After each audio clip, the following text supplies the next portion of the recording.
자, 여러분, 오늘 우리 그 오후 예배 설교 제목이 뭐죠? 예, 너무 갑작스럽게 물어봤죠? 자, 여러분 보면 선교는 교회가 합니다 하는 제목입니다. 너무나 당연한 소리인데 이게 왜 제목일까 할 수 있습니다. 여러분, 오늘 이 오후 예배 때 이제 제가 좀 말씀드리면 여러분 생각과 좀 맞지 않아서 불편하실 수도 있을 거예요. 그런데 저도 한 3년간 묵혀서 이 이야기를 좀 하고자 합니다.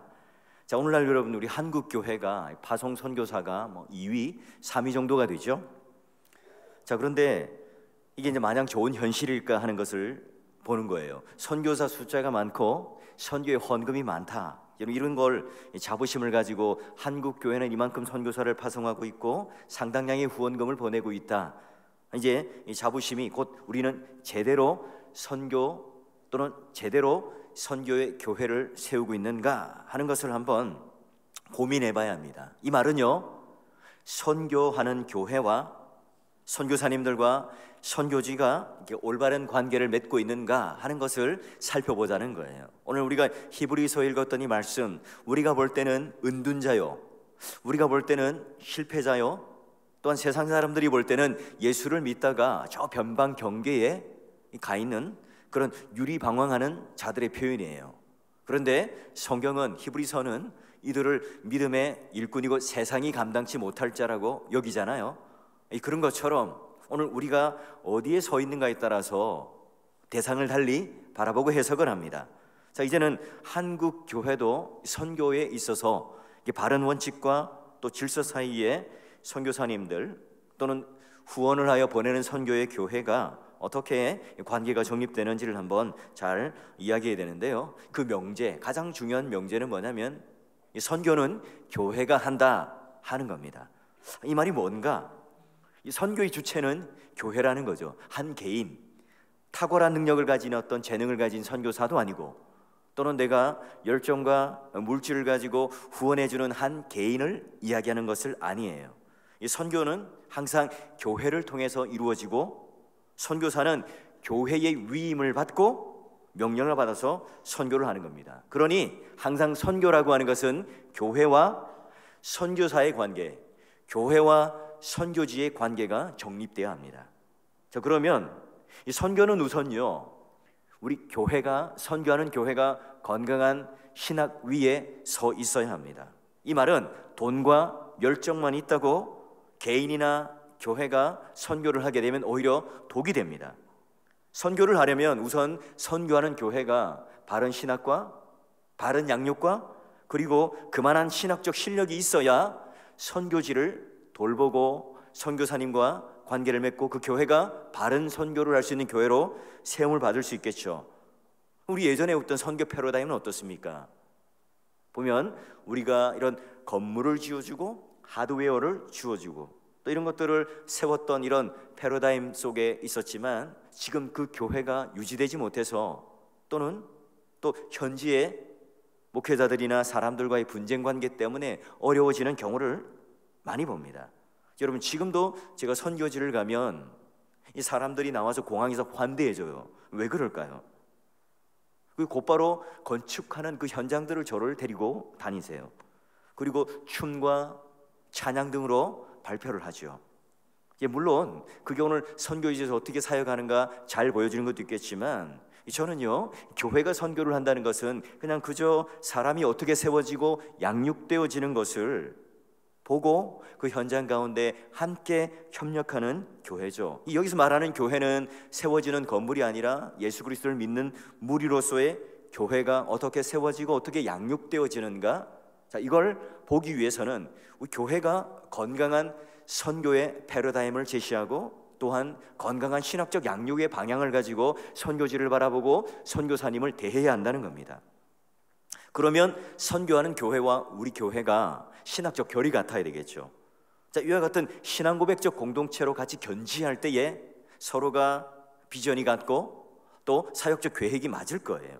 그런데 여러분, 오늘날 이 중국, 필리핀, 동남아, 인도 이런 데는요, 우리가 알고 있는 순복음 계열의 이 신학들이 너무 강해가지고 체험적이고 또는 신사도적인 것들이 많아요. 그래서 신학적으로 탄탄함이 많이 없습니다.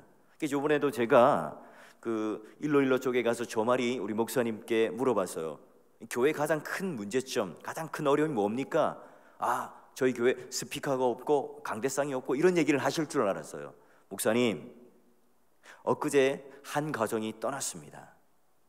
가톨릭에 있던 한 가정이 겨우 복음을 듣고 전도되어서 왔는데 한 가정이 다시 그 가톨릭으로 돌아갔어요. 왜 그럴까요? 바로 오늘날 이 선교 현장 자체가 가톨릭과 대항할 신학적 힘이 무장되어 있는가? 그럼 과연 우리가 선교하는 교회가 그런 힘들을 길러줬는가를 고민해 봐야 합니다.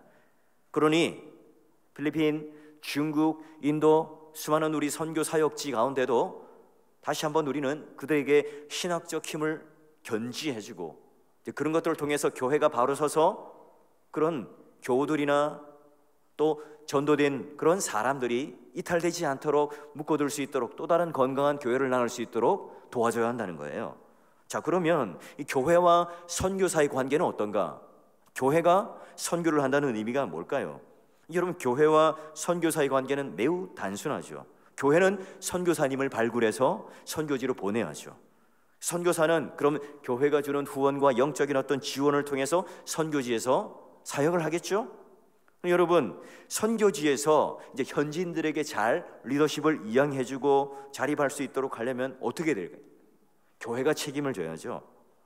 여러분, 그래서 계속해서 영적인 또 물질적인 후원들을 잘 하는 거죠. 무조건 선교사님에게 맡겨놓고 일정의 선교비를 보내놓고 잘 하겠지, 알아서 잘 하겠지 놔두면요, 그거는 선교사님을 신뢰하는 것이 아니라 직무유기입니다. 당회가 교회를 신령적 총차를 하는 것처럼 교회는 바로 그런 선교지와 함께 협력하여서 계속해서 그런 보고서를 제출받고 또 선교 사역을 잘 알릴 수 있도록 선교사님은 최선의 노력을 다하셔야 돼요. 그래서 우리도 선교지를 자주 방문해가지고 그 받은 선교 보고를 성도들에게 잘 전달해줘서 같이 기도할 수 있는 선교의 동력을 끌어내고 신뢰관계를 구축하고 앞으로 어떤 일을 할 것인가에 대한 신뢰를 구축해 나가는 것이 뭐예요? 바로 그런 점에 있어서의 교회가 선교지와 선교사님과 관계를 맺어야 하는 겁니다. 그러니 여러분, 교회는 선교사님을 철저하게 보호해야죠.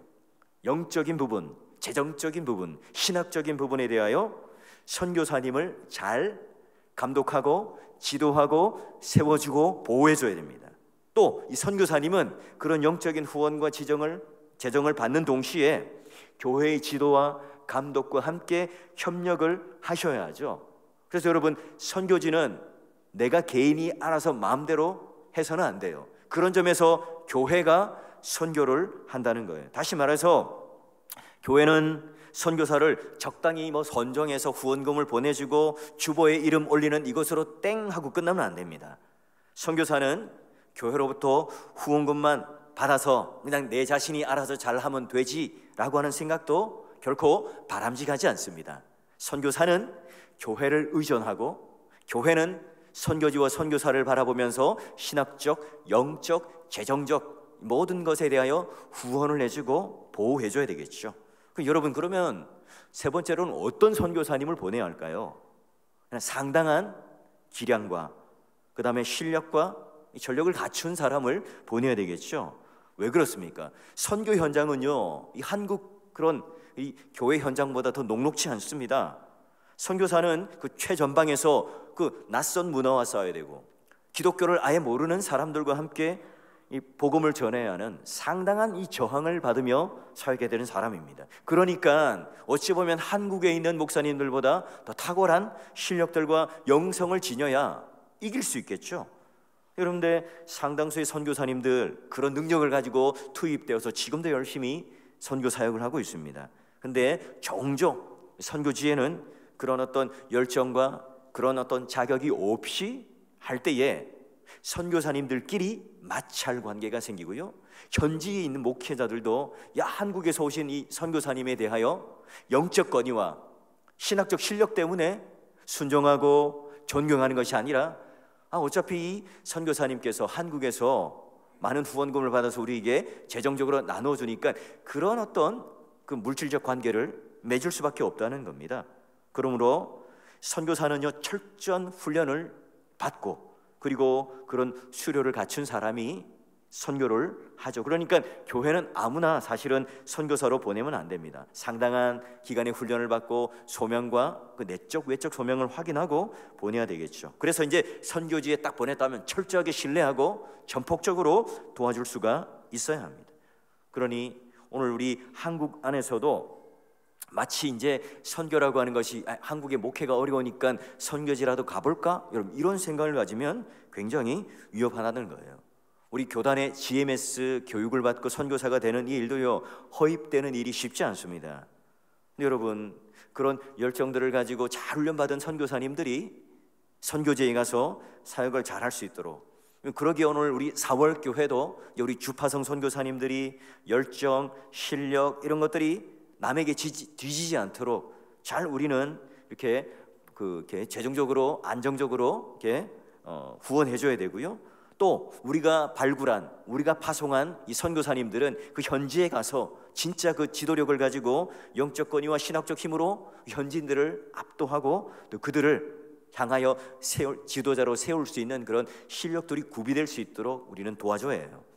자, 그리고 또 하나는 이제 선교사님들이 안식을 하게 되거나 한국에 오게 되면요, 우리는 항상 그분들을 향해서 건강검진도 잘 해드리고 또한 공부를 할 수 있도록 그런 분위기를 만들어줘야 되겠죠. 왜냐하면 이 선교지라고 하는 것이 영적 공급을 받기가 힘든 곳이에요. 물론 요즘에는 인터넷도 있고 하긴 하지만 그럼에도 불구하고 한국에 오면 맛있는 음식도 사드리고 잘 대접해드리는 것도 좋지만 영적으로 체험이 있을 수 있도록 그런 환경들을 마련해야 될 것이고요. 선교사님들도 마찬가지죠.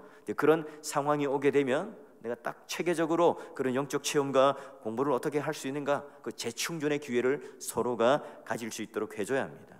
물론 우리가 총회 파송의 선교사님들은 총회에서 사실은 책임을 다 져야 되는 게 맞다고 생각되고요. 그리고 또 총회 선교사가 되기 위해서 일정량의 훈련들을 많이 하기 때문에 그런 부분들에 대해서 이게 교회가 다시 또 와서 편지를 보내고 또 와서 이렇게 또 낮은 자세로 우리 아는 지인들에게 구하고 이런 것들이 없을 수 있도록 이 총회가 그런 부분에 대해서 자유할 수 있도록 탄탄하게 해줘야 되겠죠. 선교 훈련을 같이 받은 이 사람들끼리도 마찬가지예요. 자, 그리고 여러분 교회가 선교를 한다, 이 의미는 후원금에 관련돼서도 마찬가지입니다. 여러분 개인 대 개인의 후원을 하게 되면 굉장히 편리하죠. 좋아요. 그런데요, 한 예로요, 같은 로컬, 같은 지역 안에 같은 교회가 파송한 선교사님들이 여럿 있다고 생각해 보세요. 이게 이제 교회의 질서 속에 교회가 선교를 하고 동일하게 평균되게 재정적 지원도 하고 돌봄이 없이 그냥 어떤 개인적인 후원적 관계로 연결될 때 어떻게 되겠어요? 경쟁이 되고요, 오해가 생길 수 있어요. 여러분 게다가요, 그런 어떤 현지 목회자들에게 또 개인 대 개인, 그러니까 우리가 현지 한국인 선교사님이 있지만 또 세워진 현지 목회자들이 있을 것 아니에요. 이 관계가 형성되면 어떻게 하겠어요? 현지 목회자들도 다이렉트로 직접적으로 우리 개인 대 개인으로 후원하기를 또 원하며 할 수도 있습니다. 이때 또 그 현지에 있는 한국인 선교사님의 리더십이 깨질 수가 있어요. 그런 것들을 잘 고려하셔서 항상 이 교회가 선교를 할 수 있도록 그 질서를 잡을 때에 선교사님들도 오해 안 하겠죠. 예를 들어 선교사님이 개인적 필요에 의해서 우리 누군가의 개인에게 요구를 했어요. 근데 들어줄 수 있지만 못 들어주게 되는 경우는 또 어떻게 되겠어요? 상처를 받겠죠. 요구를 했을 때 만약에 교회에다가 정식으로 잘 요청하면 우리 교회가 능력이 안 되면 또 노회가 연합을 할 수도 있고 또 공적으로 도와줄 수 있는 길이 생길 거예요. 또한 이 목회자가 있는데 현지 목회자가 선교 여행을 갔는데 보니까 이분은 참 너그럽고 인자해서 개인적으로 친분을 가지면 나에게 잘 후원해 줄 것 같아, 그래가지고 또 개인적 후원을 하게 될 수도 있어요. 근데 이때 또 문제가 어떤 문제가 생길까요? 이제 그 한국인 선교사님이나 거기에 있는 리더십에 복종하는 게 아니라 내가 한국의 어떤 그런 재정적 후원을 잘해줄 수 있는 교회나 이런 사람을 만나서 내가 빨리 교회를 독립적으로 세워서 나 스스로 한번 해봐야 되겠다, 이런 생각을 가지면서 또 그런 리더십의 균열이 오게 된다는 거예요. 그래서 뭐예요? 선교, 소위 말하는 단기 선교라고 하는 팀들이 오면 그 중에 그분들과 관계를 맺기 위해서 현지 목회자들이 굉장히 또 이 잘못된 노력을 하게 되는 경우도 있다는 겁니다. 그런 의미에서 항상 뭐예요? 그런 교회가 선교할 수 있도록 해야 되고요. 그런 면에 있어서 선교지 안에서도 그런 여러 가지 그런 재정적인 문제, 부동산의 문제들도 사적인 것이 아니라 등기 또는 이 법인으로 그 시리얼 넘버들을 만들어가면서 그 안전장치를 유지할 때에 교회도 신뢰하고 계속해서 전폭적인 지원을 할 수 있을 거예요. 게다가 여러분, 일반적으로 단기 선교라는 게 뭘까요? 짧게 갔다 오는 것, 그죠? 우리가 짧음이라는 건 뭐죠? 우리가 생각하고는 한 일주일 정도요. 원래 이제 단기 선교라는 이 말의 표현은 적어도 진짜 풀타임으로 일하는, 굉장히 장기적으로 일하는 그런 풀타임 사역자들, 선교사님들과 비교하여서 짧게 한 2년 정도, 뭐 6개월 정도, 이 정도 하는 선교사님들 또는 그 가서 이제 돕는 어떤 헬퍼들로 하는 사역을 단기 선교라, 원래는 이렇게 표현되었는데요. 이 어느 날부터는 이제 우리가 일단 짧게 갔다 오는 걸 다 단기 선교라고 하긴 해요. 자, 여러분, 그 간에 있어서 또 선교사님들이 불편해하는 것을 제가 한번 전달할게요. 열심히 우리가 선교도 하고 사역도 했어요. 그런데 이제 또 대부분이 보면 문화 탐방을 하고 여러 또 쇼핑도 하고 하는 과정 속에 너무 과하게 하는 거예요. 그러다 보니까 선교지에서 도와준 것들 또 여러 물질들 있지만 또 딴 거 수고는 있지만 그 마지막 날이나 또는 그런 날에 너무 과하게 하는 것으로 말미암아 통역을 해주는 우리 선교사님들이나 이런 분들이 상처를 살짝 받는다는 거예요. 예.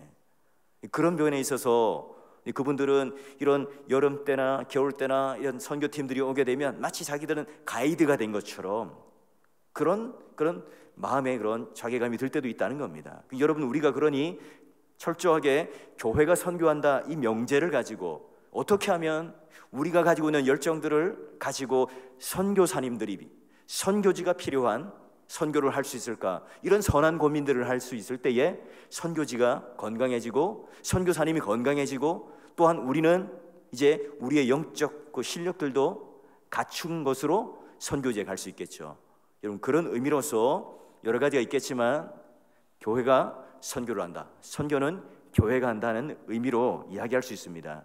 여러분, 다시 한번 우리가 이제 앞으로 4월 교회가 건강하고 바른 선교, 또한 우리 롤 모델이 되는 그런 좋은 선교사님들이 계속 배출되어서 우리 모두가 이 자부심을 가진, 우리가 120년 전에 아담스 선교사가 와서 이토록 건강하고 아름답게 교회를 세우는 그 복음의 씨앗을 뿌렸던 것처럼 오늘 우리도 곳곳에, 세계 곳곳에 그런 복음에 비친 것을, 복음의 씨앗들을 다시 뿌리고 흘려보냄으로 말미암아 이 정체되어 있고 쌓여 있고 또한 갇혀 있는 교회가 아니라 흘려보내는, 그게 바로 부유한 교회죠. 그게 바로 건강한 교회입니다.